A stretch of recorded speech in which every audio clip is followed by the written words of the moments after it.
Hi student, आप सभी को स्वागत है आपके अपने चैनल ABPN एजुकेशन में। और आज आप लोगों को हम बताएंगे क्लास 1 और 2 दोनों को एक ही साथ, क्योंकि दोनों का जो अभी पढ़ना है एक ही चीज़ पढ़ना है जिसका नाम है विभाज्यता की जांच।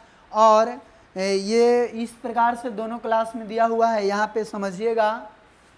क्लास 1 में तो यहाँ पे जो टॉपिक है विभाज्यता की जांच, टेस्ट ऑफ डिविजिबिलिटी, लेकिन क्लास 2 में जो है वह संख्याओं का गुणनखंड निकालना, संख्याओं का गुणनखंड निकालना।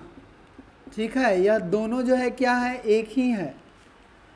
जो संख्या मान लेते हैं 2 से विभाज्य हो जाती है, उसका मतलब उस संख्या का 2 जो है एक गुणनखंड है, मतलब इस रूप में हम लोग कहेंगे।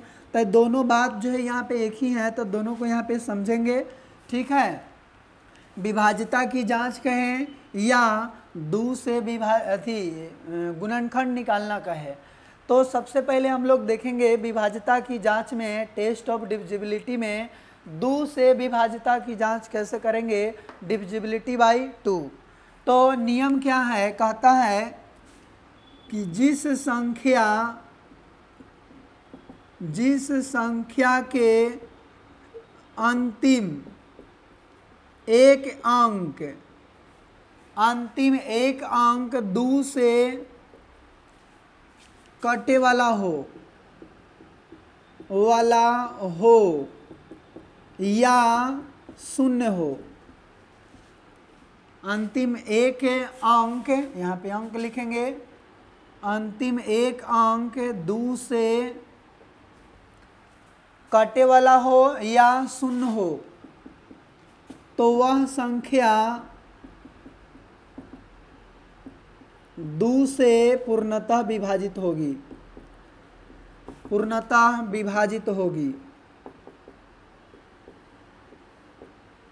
देखिए, कहता है जिस संख्या के अंतिम एक अंक 2 से कटे वाला हो या शून्य हो, तो वह संख्या 2 से पूर्णतया विभाजित होगी। तो ये तो 1 क्लास के था, लेकिन 2 क्लास में इसी को कैसे कहेगा कि जिस संख्या के अंतिम एक अंक 2 से कटे वाला हो या शून्य हो, तो 2 उस संख्या का एक गुणनखंड होगा। ऐसा केवल जो है यहाँ पे केवल लैंग्वेज को चेंज करेगा, हो तो 2 उस संख्या का एक गुणनखंड होगा, ऐसा कहेगा। जैसे कि अगर हम मान लेते हैं, जैसे में देखिए 5 4 6 3 2, तो इसका अंतिम एक अंक क्या है, 2 से कटे वाला, मतलब 2 है ना। तो यह संख्या 2 से कट जाएगी, यानी 2 से हम भाग देंगे तो कितना मरतबे कटेगी, तो काटिए, तो 2 दूनी 4, 1 बच गया, 14, 2 सत्ते 14, फिर 6 बचा, 2 तिहाई 6, और फिर यहाँ पे 3 बचा, तो 2 एका 2, 1 बच गया, तो 2 छक्का 12, इतना मरतबे कट जाएगा, है ना। और ये भी हम लिखेंगे कि संख्या का ये जो 54,632 है, इस संख्या का एक गुणनखंड कितना होगा, 2 होगा। क्यों? क्योंकि गुणनखंड का परिभाषा ही होता है, गुणनखंड का परिभाषा, गुणनखंड क्या होता है, ताकि वैसी संख्या जो दी हुई संख्या को वह पूरा काट देती है। जैसे अगर कहेंगे कि 12 का गुणनखंड 2 है, 12 का गुणनखंड कितना है, 2 है, और 3 है, और फिर 2 है। चाहे तो ऐसा हम कह सकते हैं कि 4 है और 3 है ना, मतलब 12 का गुणनखंड 4 है और 3 है। तो आप देखिए, तो 4 और जब 3 है, इसका मतलब 4 से इसमें भाग देंगे तो पूरा कट जाएगा, 3 से भी भाग देंगे तो पूरा कट जाएगा, है ना। यानी कि गुणनखंड का मतलब यही होता है कि जो दी हुई संख्या को पूरा काट देती हो। तो यहाँ पे पूरा काट दे रही है, मतलब यह 2 से विभाज्यता की जांच भी हो गया, और यहाँ पे निकल गया कि इस संख्या का गुणनखंड जो है एक 2 भी होगा।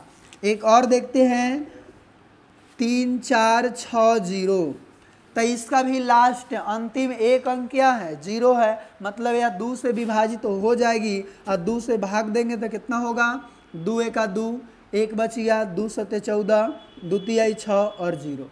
इतना मर्तबे कट जा रही है। तो लिखेंगे अतः यह संख्या 2 से विभाजित है, या लिखेंगे अतः यह संख्या का एक गुणनखंड 2 भी होगा, क्योंकि 2 से कट जा रही है इस संख्या, इसलिए इसका गुणनखंड 2 भी होगा।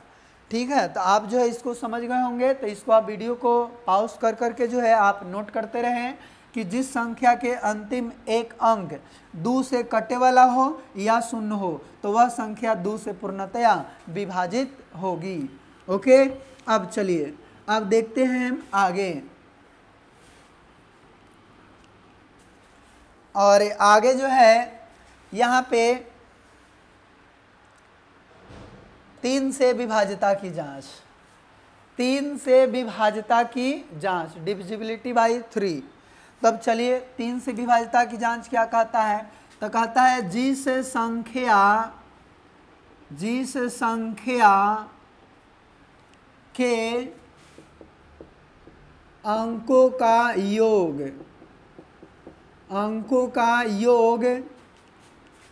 3 से कटे वाला हो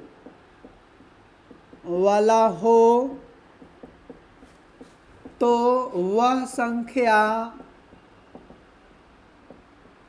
3 से पूर्णतः विभाजित होगी।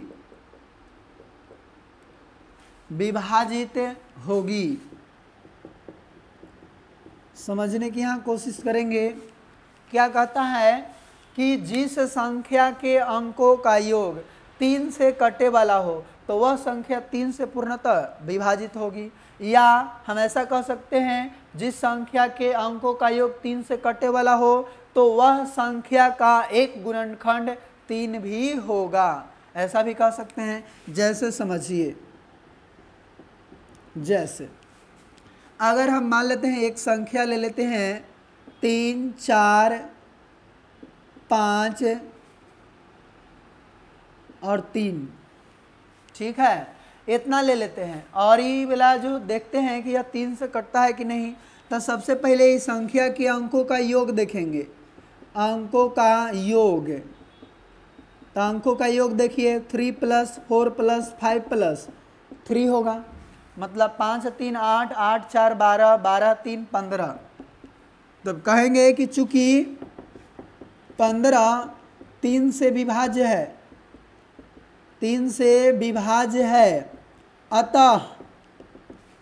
अतः ये 3453 भी 3 से विभाज्य होगी, 3 से विभाज्य होगी।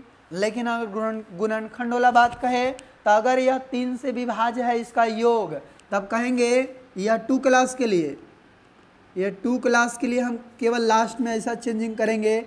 अतः 3453 का एक गुणनखंड 3 भी होगा।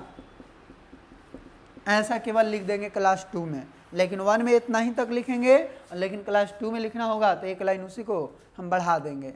ठीक है, तो इसको समझे। एक और जो है एग्जाम्पल यहाँ पे लेते हैं।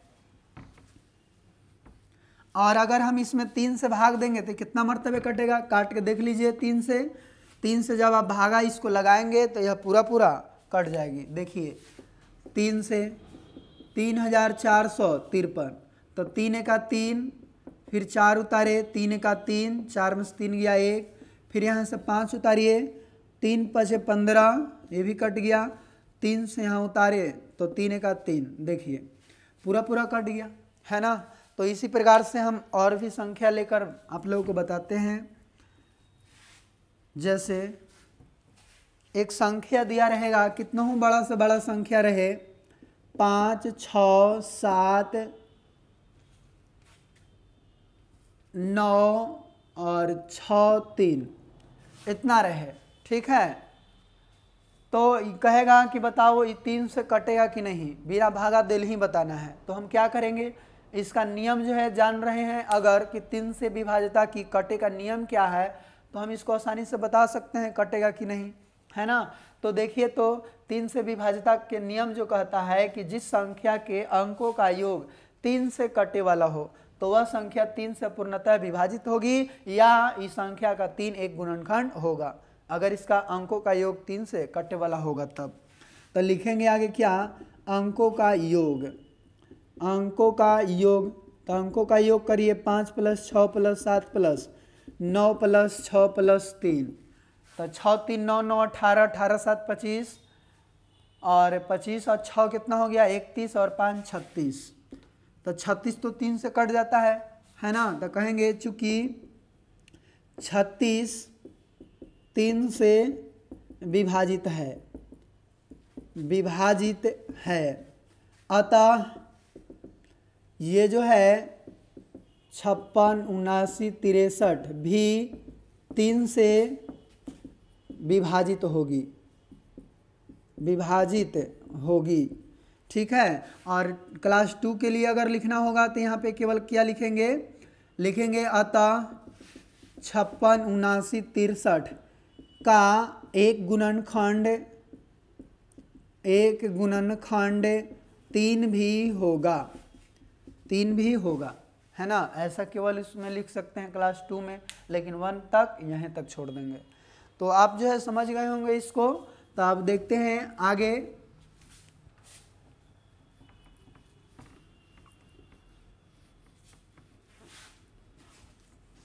चलिए अगला जो है 4 से विभाज्यता की जांच, 4 से विभाज्यता की जांच, डिविजिबिलिटी बाय 4।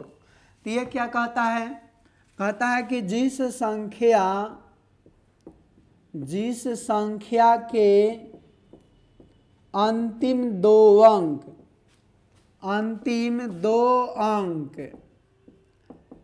4 से कटे वाला हो या शून्य हो, तो वह संख्या 4 से पूर्णतः विभाजित होगी।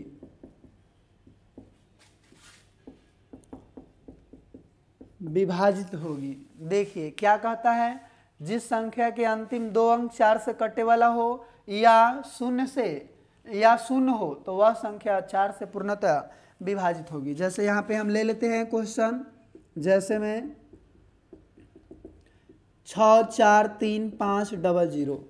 तो देखिए लास्ट में कितना है, 00 है, 00 है। तो यह 4 से जब हम भाग देंगे पूरा कट जाएगी। काट के देखिए, 4 1 4, 2 बचा, 4 6 24, 3 और 5 2 अंक है तो 0 उतारेंगे, फिर 4 8 32, फिर 3 बचा, है ना। तो 30 हो गया, 4 7 28, 2 बचा, 4 5 20। देखिए इतना मर्तबे जो है यह कट गया, है ना। तो मतलब कहेंगे कि जब लास्ट में 00 है तो यह 4 से पूर्णतः विभाजित होगी। यानी कि इसको ऐसे भी हम लिख सकते हैं, चूँकि 64 35 00 के अंतिम 2 अंक क्या है, शून्य है, अतः 64 35 00 4 से विभाजित होगी, और 4 से विभाजित होगी तो एक बार देख भी लेंगे कि 64 35 00 को 4 से भाग देंगे तो इतना मर्तबे कटेगा, 16 0 87 5, इतना जो है कटेगा। इसलिए इतना क्या हो जाएगा, यही आंसर हो जाएगा। अब लेकिन अगर कहेगा ऐसा कि मतलब क्या इसका जो है गुणनखंड 4 होगा, तो यहाँ पे देख रहे हैं कि लास्ट में 00 है, तो इसका मतलब हुआ कि इस संख्या का एक गुणनखंड 4 भी होगा। ऐसा भी हम लोग लिख सकते हैं। ठीक है। तो अब इसको हम आगे देखते हैं। याद रखेंगे कि जिस संख्या के अंतिम 2 अंक 4 से कटे वाला हो, 4 से कटे वाला का मतलब क्या, कि लास्ट में इस प्रकार से कोई संख्या रहे। देखिए लास्ट अंतिम 2 अंक केवल देखिए, तो अंतिम 2 अंक कितना है 64, और 64 को अगर 4 से हम भाग देंगे तो यह पूरा पूरा कट जाएगा, है ना, 16 मरतबे। यानी कि ये अंतिम 2 अंक 4 से कट जा रहा है, इसका मतलब 4 से कटे वाला है, और 4 से कटे वाला हो तो वह संख्या 4 से पूर्णतः विभाजित होगी, मतलब ये पूरा का पूरा संख्या 4 से विभाजित हो जाएगी, है ना। चाहे तो इस पूरा संख्या का एक गुणनखंड 4 होगा। अब चलिए देखते हैं अब नेक्स्ट।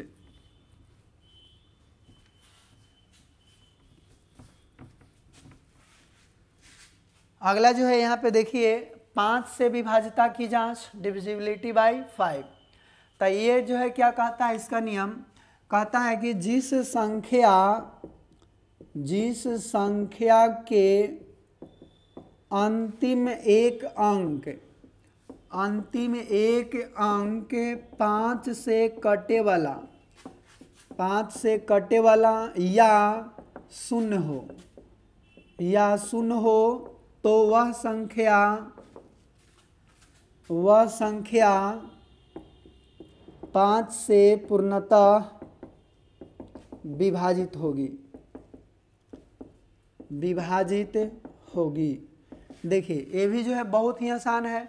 कहता है जिस संख्या के अंतिम एगो अंक 5 से कटे वाला हो या एगो 0 हो तो वह संख्या 5 से पूर्णतः विभाजित होगी, चाहे उस संख्या का 5 जो है एक गुणनखंड होगा।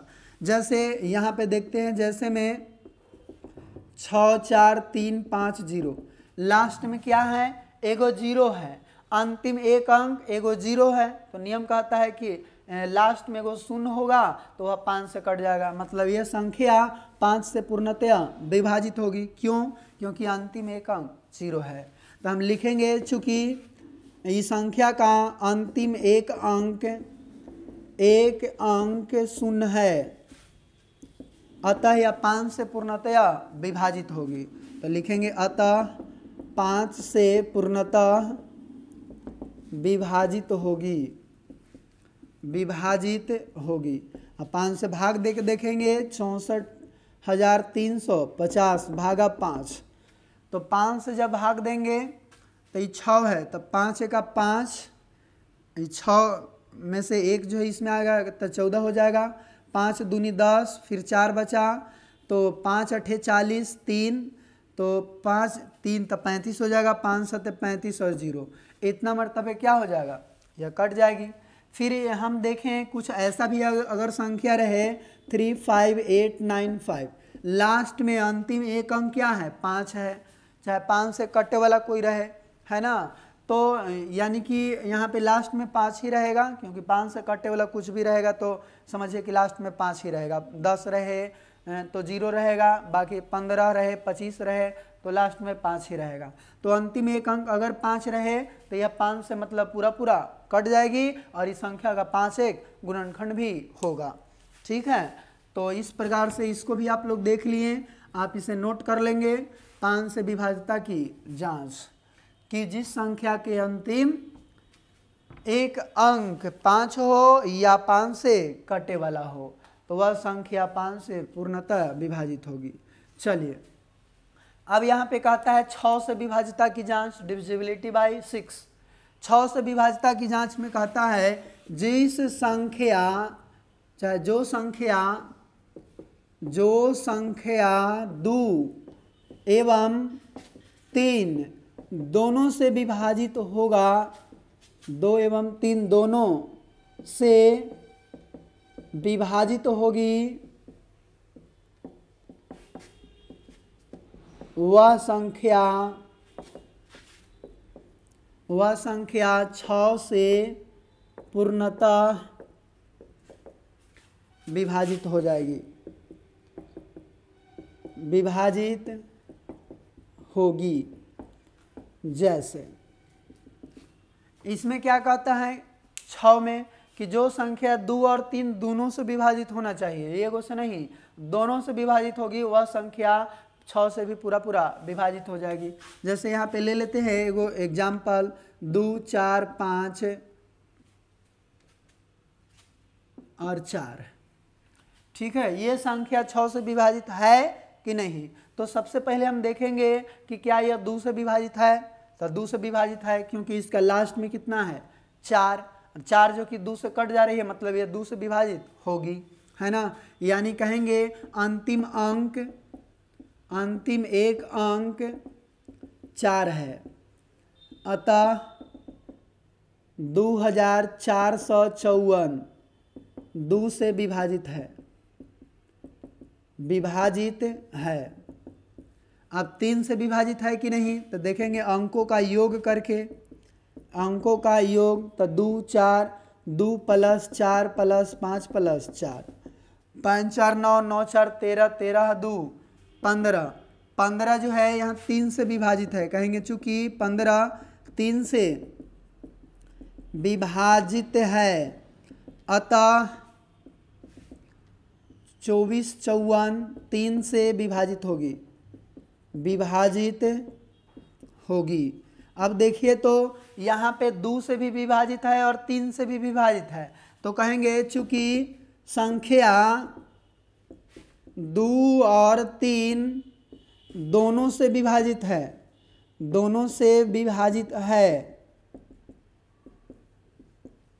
अतः 2454 6 से भी पूर्णतः विभाजित होगी।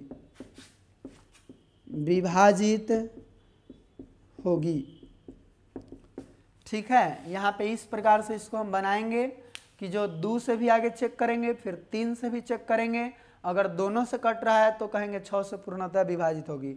दोनों में से कोई एको गो से अगर न कटित रहे तो ये कहेंगे कि 6 से विभाजित नहीं होगी। ओके, चलिए आगे देखिए।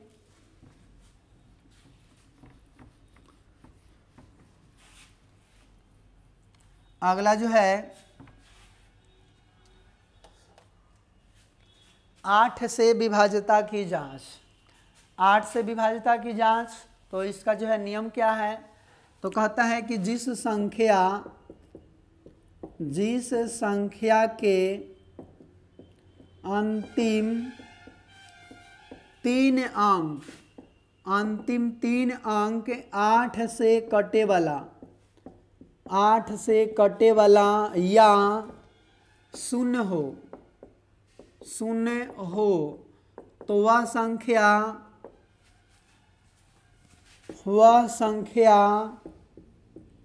8 से पूर्णतः विभाजित होगी।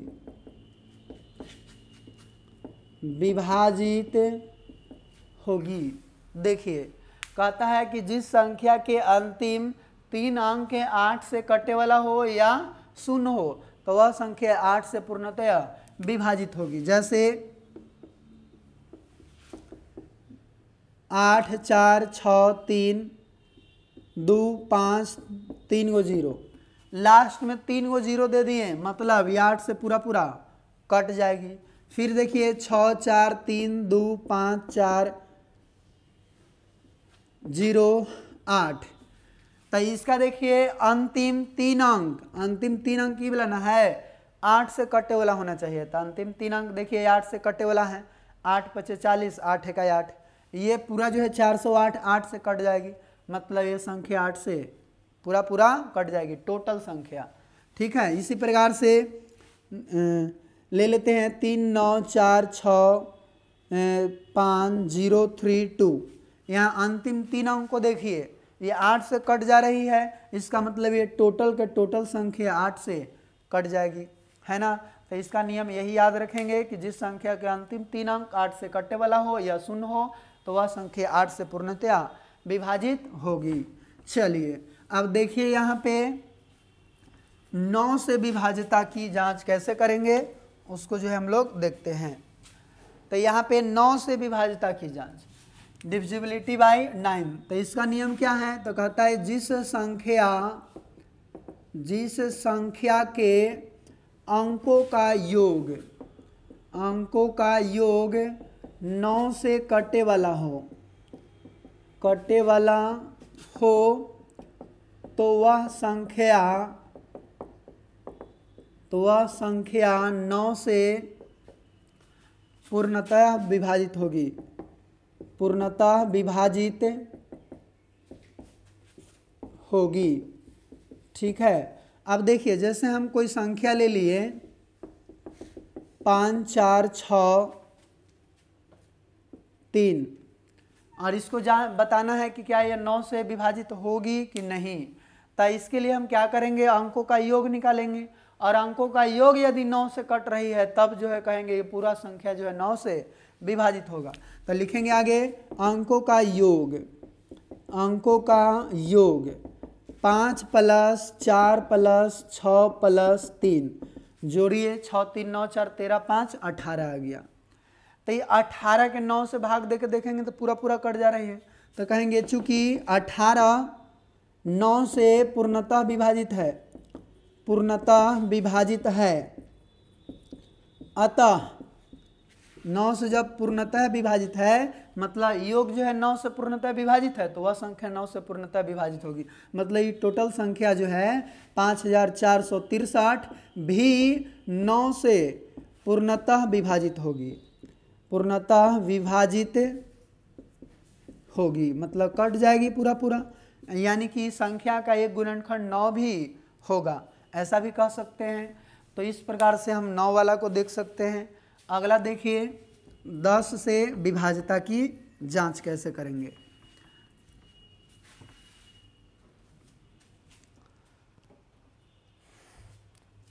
दस से विभाज्यता की जांच, तो इसमें कहता है कि जिस संख्या के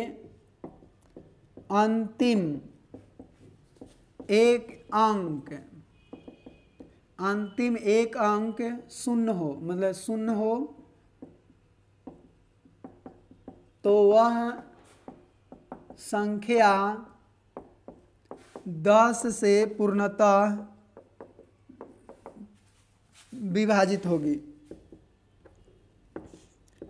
विभाजित होगी। देखिए कहता है जिस संख्या के अंतिम एक अंक एगो 0 हो तो वह संख्या 10 से पूर्णतः विभाजित होगी। जैसे कुछ भी आप संख्या लिख ले लेकिन लास्ट में एक 0 रहना चाहिए, ये लास्ट में एगो 0 है मतलब 10 से कट जाएगी। फिर देख रहे हैं 5 4 6 3 0, इसको भी लास्ट में 0 है तो ये भी 10 से कट जाएगी। कुछ लिख दीजिए आप, बहुत बड़ा से बड़ा भी संख्या क्यों न लिख दें, अगर 2 गो भी 0 रहेगा तो केवल लास्ट वाला देखना है। तो ये को 0 है मतलब ये पूरा संख्या 10 से पूर्णतः विभाजित हो जाएगी। ठीक है, तो इस प्रकार से हम 10 से भी विभाज्यता की जांच को समझ गए होंगे। अब चलिए देखते हैं आगे।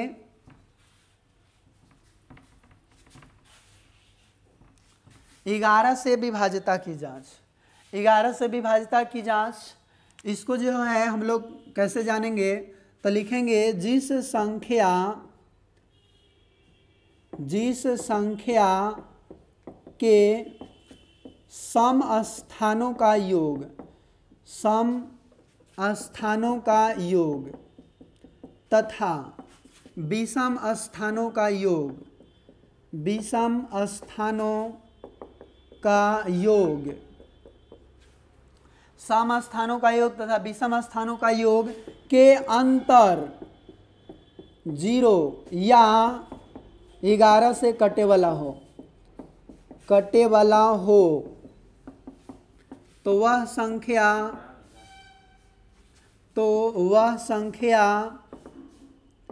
11 से पूर्णतः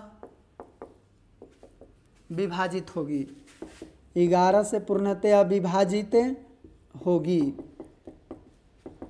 यहाँ पे देखिए कहता है तो देखिए यहाँ पे 0 और 11 से कटे वाला हो, मतलब क्या, सम स्थानों का योग और विषम स्थानों का योग का अंतर। तो यहाँ पे जैसे कि हम उदाहरण अगर देखें, जैसे में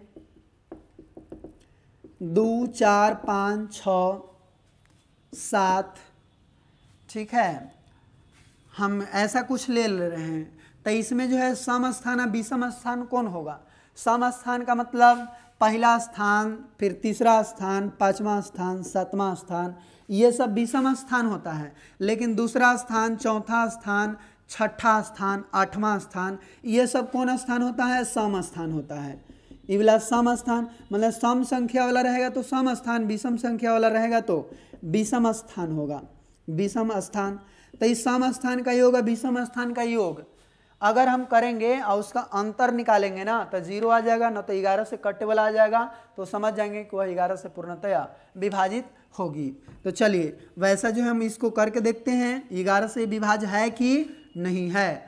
तो देखिए आगे इसमें सम स्थान का योग करिए, सम स्थानों का योग, स्थानों का योग। तो इनमें सम स्थान कौन कौन है जी?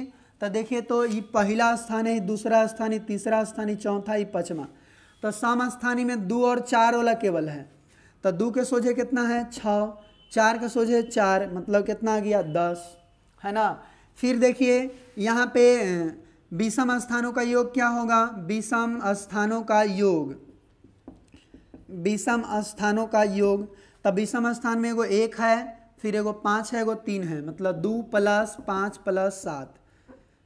ठीक है, अब देखिए तो 7 × 5 = 12 और 2 14 आ गया।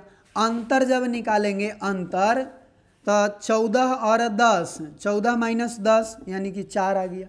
बड़ा में से छोटा को केवल घटाएंगे तो 14 - 10 यानी कि 4 आ गया। तो 4 तो आ गया, तो ये तो 11 से नहीं कटने वाला है और नहीं 0 आयल है। तो इसीलिए हम कहेंगे अतः 24,567 11 से पूर्णतः विभाजित नहीं होगी, पूर्णतः विभाजित नहीं होगी।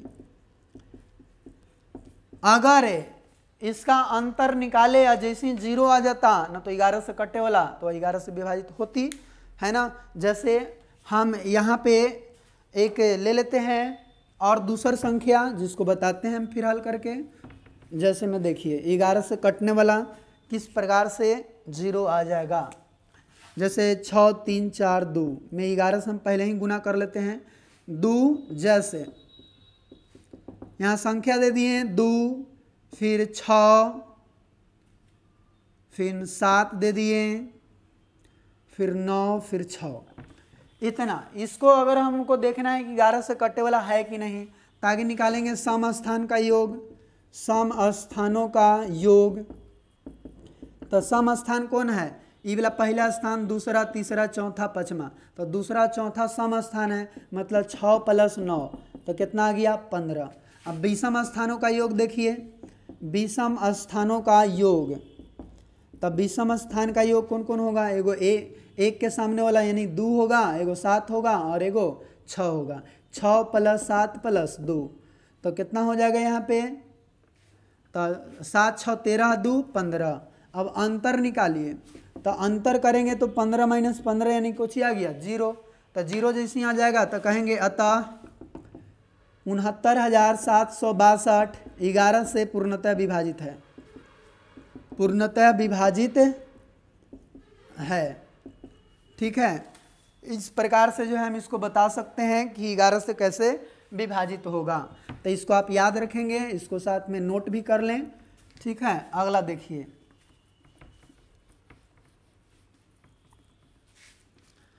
अगला जो है यहाँ पे आगे देखते हैं 12 से विभाज्यता की जांच। और 12 से विभाज्यता की जांच में सबसे पहले 12 को हम तोड़ देंगे 2 भाग में। तो तोड़ेंगे तो कैसे होगा? 3 × 4, इसका मतलब कि जो संख्या 3 और 4 दोनों से कट जा रही है वो 12 से कट जाएगी। तो यही बात जो है हम केवल लिखेंगे यहाँ पे कि जो संख्या 3 एवं 4 दोनों से विभाजित है, दोनों से विभाजित है, तो वह संख्या 12 से पूर्णतया विभाजित होगी, विभाजित होगी। देखिए क्या कहता है, 3 और 4 दोनों से विभाजित होना चाहिए। तो दोनों का आगे तो हमको पता होना चाहिए कि 3 और 4 से विभाज्यता की जांच है क्या। तो जैसे एक क्वेश्चन के माध्यम से आपको बताते हैं। यहाँ पे हम ले लेते हैं 4 3 2 4 और फिर यहाँ पे ले लेते हैं 2 और 3। ठीक है, इतना ले लेते हैं। फिर यहाँ पे आओ ले लेते हैं 6 ले लेते हैं। अब देखिए इतना बड़ा संख्या है और इसको जांच करना है कि 12 से कटेगा कि नहीं। तो सबसे पहले तो देखेंगे कि 3 से कटेगा कि नहीं। तो 3 से कटने का नियम क्या है कि अंकों का योग निकालो। तो अंकों का योग देखिए कितना है, 4 + 3 + 2 + 4 + 2 + 3 + 6 जोड़ेंगे तो 6 3 9 2 11 11 4 15 15 2 17 3 20 4 24 आ गया। तो 24 2 से तो कट जा रही है ना, भले 3 से ये कट जा रही है। तो 3 से जब कट जा रही है तो इसीलिए हम लिखेंगे अतः 43 24 23 6 3 से विभाजित है, 3 से विभाजित है। और 4 से विभाजित होने का नियम क्या है कि लास्ट वाला अंक जो है 2 गो 4 से कटना चाहिए। तो 36 तो 4 से कट जा रही है, तो कहेंगे चूंकि अंतिम दो अंक 36 4 से विभाजित है, अतः 43 24 23 6 भी 4 से विभाजित होगी। और जब 3 और 4 दोनों से विभाजित है, अतः फिर लिखेंगे कि 43 24 23 6 भी 12 से ना 12 से विभाजित होगी, 12 से विभाजित होगी, है ना। तो इस प्रकार से हम आगे इसको बता सकते हैं कि जो संख्या 3 और 4 दोनों से विभाजित होगा वह संख्या 12 से विभाजित होगी। अब देखते हैं एक और, चलिए अगला है 18 से विभाज्यता की जांच। 18 में भी वैसे ही करेंगे, इसको हम दो भाग में तोड़ सकते हैं। कितना कितना 3 × 6, नहीं तो इसको ऐसा भी हम तोड़ सकते हैं 2 × 9, मतलब जो 3 तथा 6 से नहीं तो 2 तथा 9 से विभाजित होगा वह संख्या 18 से विभाजित होगा। तो यहाँ पे लिखेंगे कि जो संख्या 3 तथा 6 या 2 तथा 9 से विभाजित होगी तो वह संख्या 18 से भी पूर्णतया विभाजित होगी, पूर्णतः विभाजित होगी। ठीक है, जैसे हम एक छोटा सा संख्या ले लेते हैं, जैसे 162। यहाँ पे ये वाला संख्या ले लिए। अब देखना है कि 3 से विभाजित है कि नहीं। तो 3 से विभाजित होने का नियम क्या है कि अंकों का योग देखेंगे। तो अंकों का योग 1 + 6 + 2 तो कितना आ गया 9, मतलब 9 3 से विभाजित है, मतलब कहेंगे 162 जो है 3 से विभाज्य है, 3 से विभाज्य। अब 6 से विभाज्य है कि नहीं। 6 से विभाज्य होने के लिए इसका जो है लास्ट में कितना होना चाहिए, यहाँ 3 से तो विभाजित है ना। अब देखिए तो 6 से विभाजित होने के लिए 2 और 3 दोनों से विभाजित होना चाहिए। तो 3 से तो विभाजित है, 2 से भी विभाजित होगा क्योंकि लास्ट में कितना है 2, यानी कहेंगे चूँकि 162 2 से भी विभाजित होगी और 2 से भी विभाजित होगा, 3 से भी विभाजित है ना, और इस प्रकार से 6 से भी विभाजित हो जाएगी। अतः 162 6 से भी विभाजित होगी। और जब देखिए तो यहाँ पे 2 से विभाजित है, 6 से विभाजित है, 3 से विभाजित है, तो लास्ट में लिख सकते हैं अतः 162 18 से भी विभाजित होगी। और इस प्रकार से हमने देखा 18 तक विभाज्यता की जांच। और इसी के साथ जो है एक और बचा है, हाँ एक और देख लेते हैं, यानी कि बचा हुआ है 25 से विभाज्यता की जांच। तो उसको भी थोड़ा सा हम लोग समझते हैं। ठीक है, जल्दी से यहाँ पे देखिए अगला क्या है 25 से विभाज्यता की जांच। तो ये क्या कहता है कि जिस संख्या के अंतिम के अंतिम 2 अंक 25 से कटे वाला या शून्य हो तो वह संख्या 25 से पूर्णतः विभाजित होगी।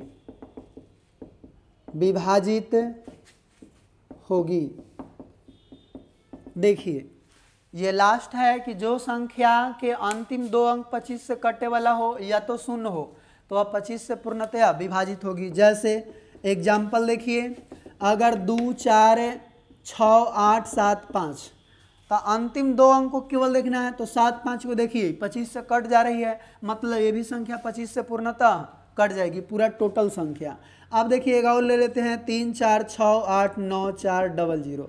तो अंतिम 2 अंक क्या है, 2 गो 0 है, तो 2 गो 0 है, इसका मतलब कहता है कि अंतिम 2 अंक 25 से कटे वाला हो चाहे तो शून्य हो, तो ये भी पूरा जो है 25 से कट जाएगी क्योंकि अंतिम 2 अंक 0 0 है। और भी यदि देखें तो 7 6 8 9 3 2 5 तो अंतिम 2 अंक 25 से कटे वाला है, मतलब यह टोटल संख्या जो है 25 से कट जाएगी। तो इस प्रकार से आप जो है जान सकते हैं कि विभाज्यता की जांच कैसे हम लोग करते हैं और इसका गुणनखंड की पता जो है कैसे करते हैं। तो आज के लिए इतना ही, और फिर मिलेंगे। इसको हम प्रैक्टिस करवाने के लिए क्वेश्चन के माध्यम से हम आप लोगों को फिर से जो है इस पे चर्चा करेंगे। और आज के लिए इतना ही, तब तक के लिए धन्यवाद।